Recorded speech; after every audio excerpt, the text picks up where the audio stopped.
My wife's stepmother thought it was cute that our 6-year-old daughter was getting verbally and physically bullied at school, so I told our daughter that her grandmother was stupid in front of her face. My wife and I have 3 kids. Our youngest, Emily, turned 6 last Sunday. We recently had to deal with an issue in Emily's school. Last year, a new student joined her class and started bullying her. He'd make fun of her, call her names and steal her stuff to hide it around the school. On 2 occasions, the bullying got physical. It took us a while to sort everything out, because the boy's parents were a nightmare and nothing the school did worked. Finally, they threatened to expel him if he didn't leave our daughter alone, and his family got him to stop. He hasn't bothered Emily in months, and she is doing much better. Because of how much of an ordeal this ended up being, many of our friends and family members know what happened. Most were as frustrated as we were, but my wife's stepmother Patty thought the whole thing was cute. Even after we told her everything the boy did, she still insisted he probably just liked Emily and didn't know how to show it.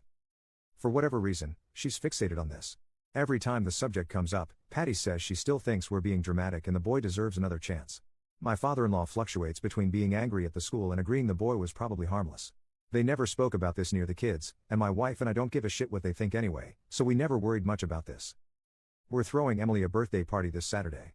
Because my Phil will be busy, we all had dinner together at a place Emily likes the day before her birthday.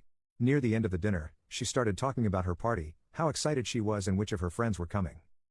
My Phil asked Emily if the bully was invited. And before anyone replied, he obviously isn't, Patty added that it would be mean if she didn't invite him, because he liked her and would be very sad. Emily looked at me and my wife. I told her, don't worry honey, Grandpa and Patty are both very stupid. Don't listen to them.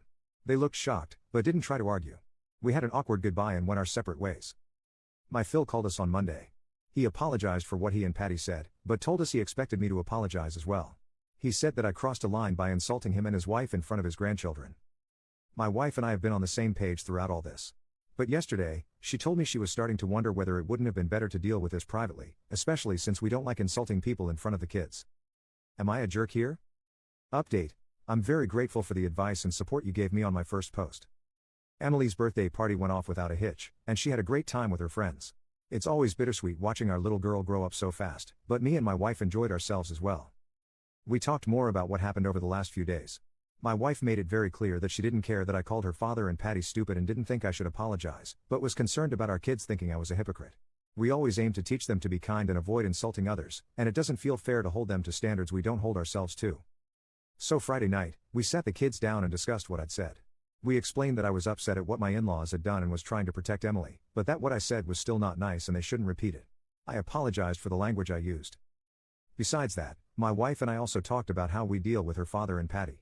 I told her I wanted them to apologize to Emily, and I wouldn't say a word to them until they did. She agreed with me. After the party, she texted her father the following, this is a translation. The party went well. About what happened at Emily's birthday dinner.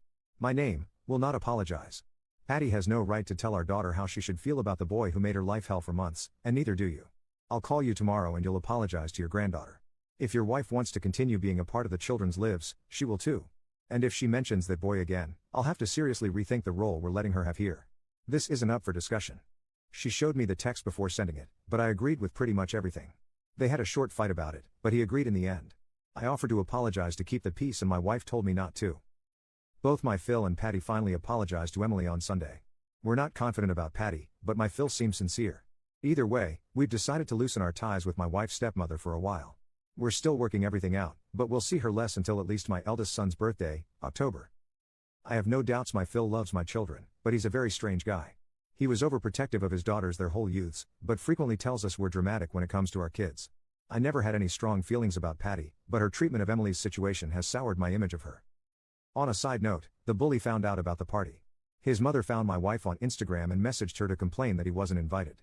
My wife reminded her of the day the school threatened to kick her son out. No reply as of today. I was glad to see that even those who thought I was in the wrong agreed that Emily and her well-being came first. At the end of the day, that's all I really care about. This will be my only update. Thanks everyone.